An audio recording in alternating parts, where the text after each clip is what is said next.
Hello, everyone. Good afternoon. I'm back. I hope you all had a good networking session.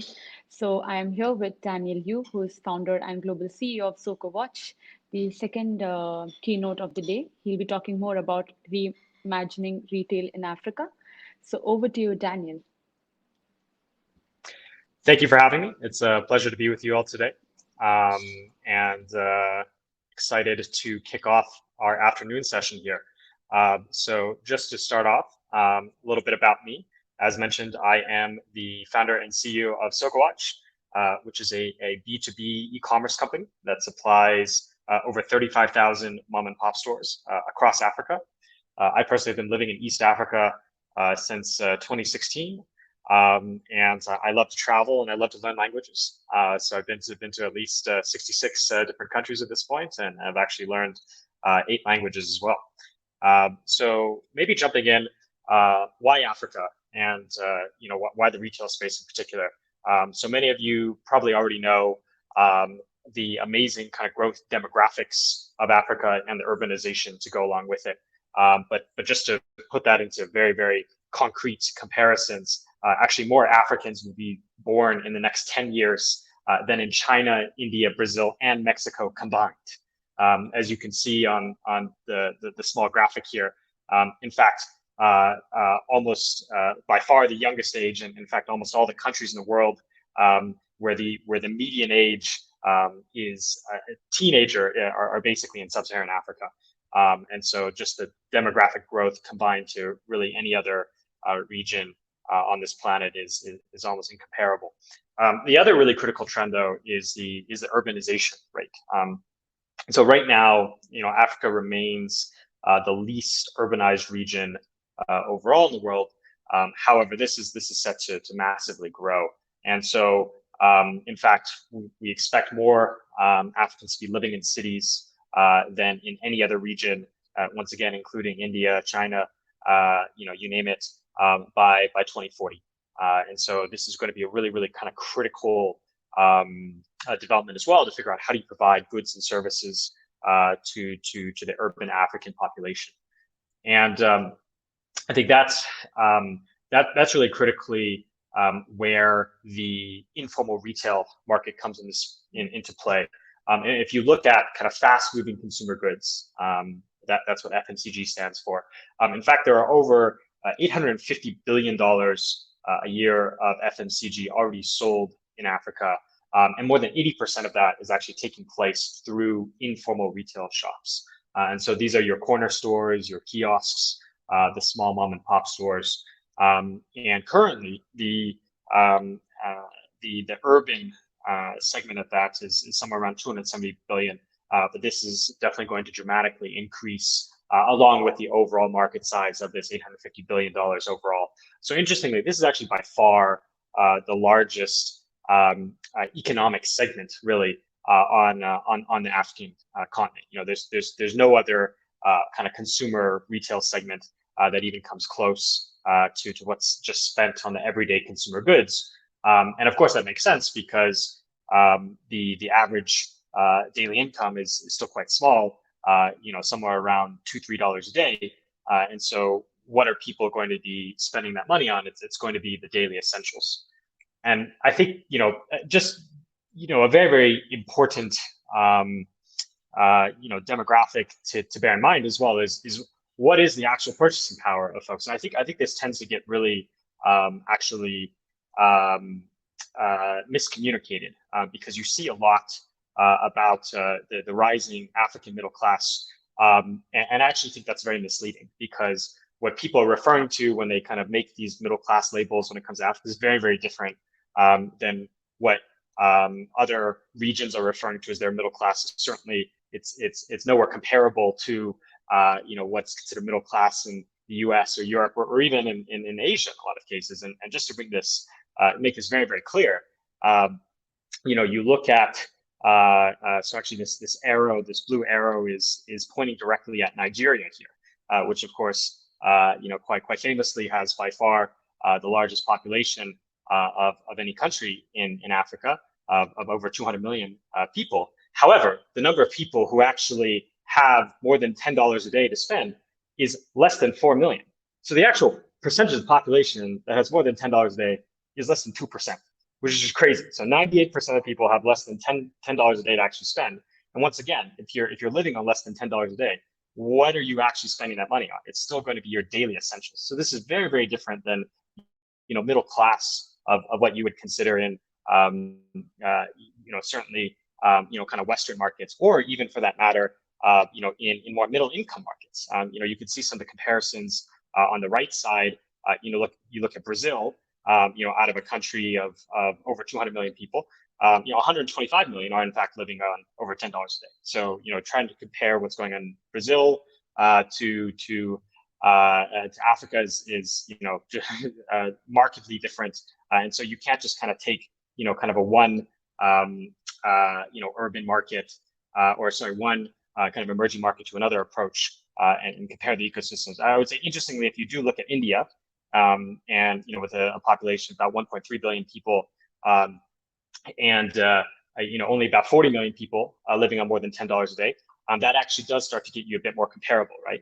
That's where we're talking about 3% population. So actually 97% of the Indian population is also living on less than $10 a day. So I think there are interesting comparisons to be made specifically between India and Africa, but some of these other markets, especially when people are talking about China and Latin America and stuff like that, it's actually a lot less comparable. But overall, this kind of brings home the point of how important that kind of hyper local retail is, and these small shops that are just selling the everyday goods, the rice, the soap, the sugar, these basic products. And so if you actually look at what it means to be running one of these small stores right now, it's extremely difficult. So this is an example of Maria, who runs a shop in Nairobi, Kenya. And currently, when Maria stocks out a product, when she's sold out, she has to go restock. She has to physically go herself across town to a wholesaler, buy goods there, and then actually also transport those goods back to her store. And this, of course, wastes a lot of time, also adds a lot of cost for her in her business operations. And so, we're talking about nearly 10 million African merchants like Maria who don't actually get goods delivered to their stores. And that's principally because manufacturers do not have direct retail distribution capabilities in most African markets. And of course, Maria also doesn't have access to working capital. And that's because she's not a registered business. But even if she was a registered business, African banks would not finance her anyway, because they make more money just buying government bonds and sitting on them. So it's a big challenge of how do you actually unlock the potential of what is in fact kind of the largest economic segment in Africa. And all these things kind of add up to Maria losing sales, suffering from those cash flow constraints, and really not realizing her full growth potential. And so all these things kind of put together are ultimately what inspired Sokowatch, and what we fundamentally do in the value proposition that we supply. So basically, Sokowatch works directly with manufacturers like Procter & Gamble, Nestle, Unilever, but also, of course, lots of local manufacturers. In fact, the majority of our sales are goods manufactured and sold by local manufacturers. And fundamentally, what we do is we allow shops like Maria to order from us, and then we actually do free same-day delivery to her store and to over 35,000 other stores across 4 African countries. We actually do all these operations ourselves. So we have our own warehousing as well as our own last mile logistics network. And this is what ultimately allows us to guarantee this free same-day delivery and ensure that shopkeepers like Maria are able to get the products that they need. On top of the ordering and same-day delivery, we've actually also expanded to merchant financing.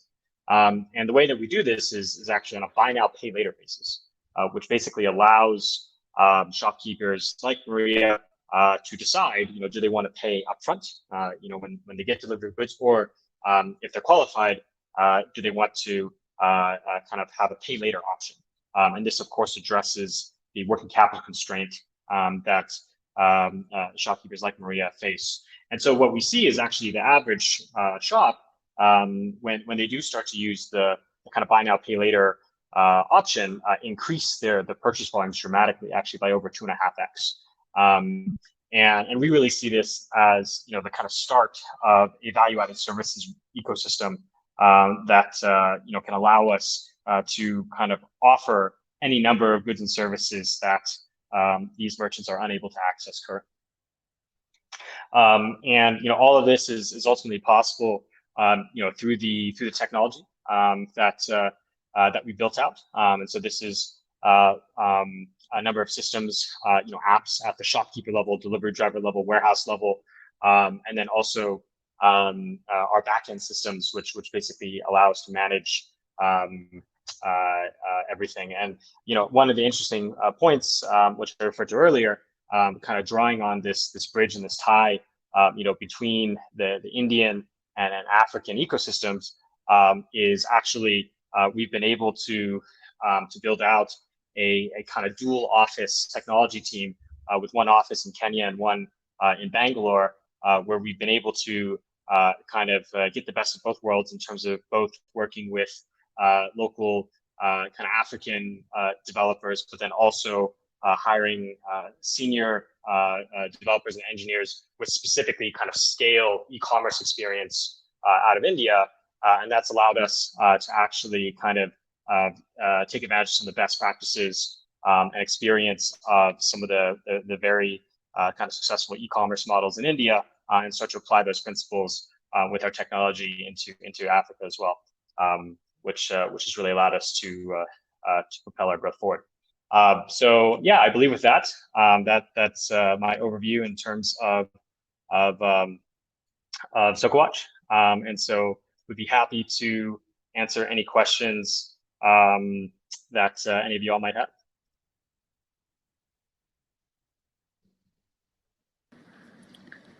Thank you so much, Daniel, for that wonderful presentation and insights. So any questions? Audience, if you have any questions, you can put it on the chat section or just raise your hand.